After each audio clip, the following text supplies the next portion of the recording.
नमस्कार, मेरा नाम रविकांत चौरसिया और आप देख रहे हैं बोलता खगड़िया। देखिए, इस वक्त हमारी मौजूदगी खगड़िया ज़िले के परबत्ता प्रखंड के भरतखंड ओपी थाना क्षेत्र इलाके के भरतखंड दियारा इलाके में है और जहां पर कथाकथित तौर पर कब्रिस्तान की ज़मीन में खनन का मामला सामने निकल कर आया है। और ये खनन का जिस तरीके से आप देखिए कि बड़े पैमाने पर यहाँ पर करीब 7 से 8 फीट जो है मिट्टी काटी गई है। और कौन लोग काटने वाले लोग हैं और यहाँ के जो स्थानीय लोग हैं इसका जो है वो खिलाफ कर रहे हैं कि जिस तरीके से नदी गंगा नदी की उपधारा में ये कटाव किए जा रहे हैं और इस तरीके से अवैध खनन का जो है खेल चल रहा है। और यहाँ की जो स्थानीय प्रशासन है वो किस कुंभकर्णी निंद्रा में सोई हुई है या फिर उनके रजामंदी से ये कटाव हो रही है, ये तो बहरहाल जांच का विषय है। और जिस तरीके से दावा किया जा रहा है कि ये कब्रिस्तान की ज़मीन है और यहाँ के जो भू माफिया हैं उनके द्वारा अवैध खनन किया जा रहा है।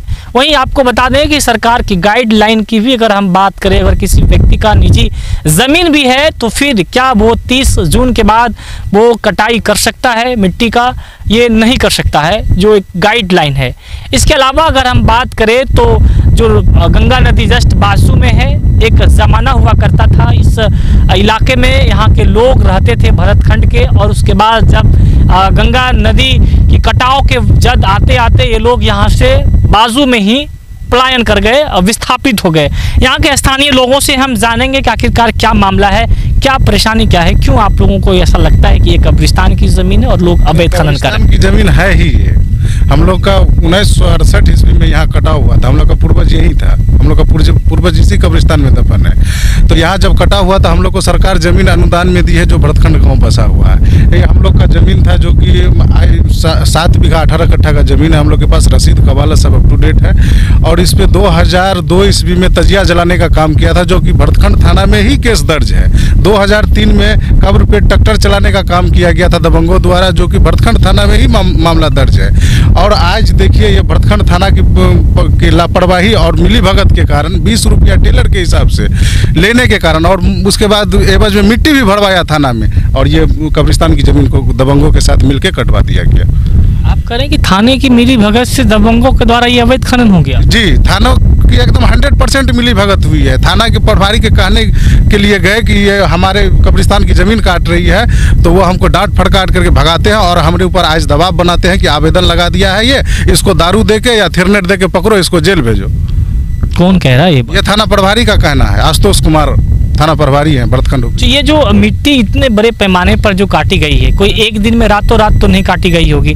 तो आप कितना दिन पहले थाना प्रभारी से मिलने गए थे? हम आज से 10 दिन पहले थाना प्रभारी को मिलने के लिए गए हैं। ये मिट्टी जो कटा है ये हम लोग को सूचित नहीं किया गया था, नहीं जानते थे, क्योंकि यहाँ से हम लोग को जो बसाया गया है, यहाँ से 6 किलोमीटर दूरी पे रहते हैं हम लोग, ठीक है। तो वहाँ से यहाँ देखना संभव नहीं था। हम लोग को किसी न किसी तरह से जानकारी मिलता तो आते। तो बाद में जब हमको जानकारी मिला कि हमारी कब्रिस्तान की मिट्टी कट रही है, तो हम आए तो उसी दिन से रोके हैं। और थाना प्रभारी को हम उस दिन कहे तो लेकिन नहीं माना। ये थाना प्रभारी का 20 रुपया टेलर के हिसाब से, मिलीभगत के हिसाब से ही मिट्टी काटा गया। अब जरा सोचिए कि इनके जो दावे हैं, जो इसमें कितनी क्या सच्चाई है, बहरहाल ये तो जांच का विषय है। लेकिन जिस तरीके से बड़े पैमाने पर यहाँ पर मिट्टी के अवैध खनन हुए हैं, तो क्या स्थानीय प्रशासन की मिलीभगत ना कह ले, या फिर अगर अब तक जो भी खनन हुए हैं इन मामलों पर जांच होने के बाद क्या कुछ कार्रवाई होगी, ये तो वक्त बताएगा। बहरहाल अब तक इतना ही, धन्यवाद। कहते हैं भारत को सफलता की ऊंचाइयों पर ले जाता है कृषि और उद्योग। ये दो साथी मिलकर भारत को आत्मनिर्भर बनाते हैं, जिससे हम सबको मिलता है भरपूर अनाज और जीवन की सारी सुविधाएं। लेकिन इस कृषि उद्योग की जोड़ी को भी जरूरत है एक और साथी की, जो दे उन्हें किसी भी रास्ते पर गति और किसी भी चुनौती से लड़ने की शक्ति। और वो साथ निभा रहा है बीकेटी टायर्स, जो रखे किसान की मिट्टी का खूब ख्याल और उद्योग को ले जाए प्रगति की ओर। बीकेटी टायर्स के संग कृषि और उद्योग बनाते हैं देश को मजबूत और प्रगतिशील। अगर देश की धरती से है जुड़ना, तो बीकेटी टायर्स ही अपनाना। खगड़िया शहर का एकमात्र रेमंड शोरूम, जहां आपको मिलता है रेमंड्स के सभी कपड़े उपलब्ध, नक्कालों से सावधान। पता है खगड़िया शहर के सागर मॉल चौक स्थित भारत वस्त्रालय के बगल में स्टाइल बाजार के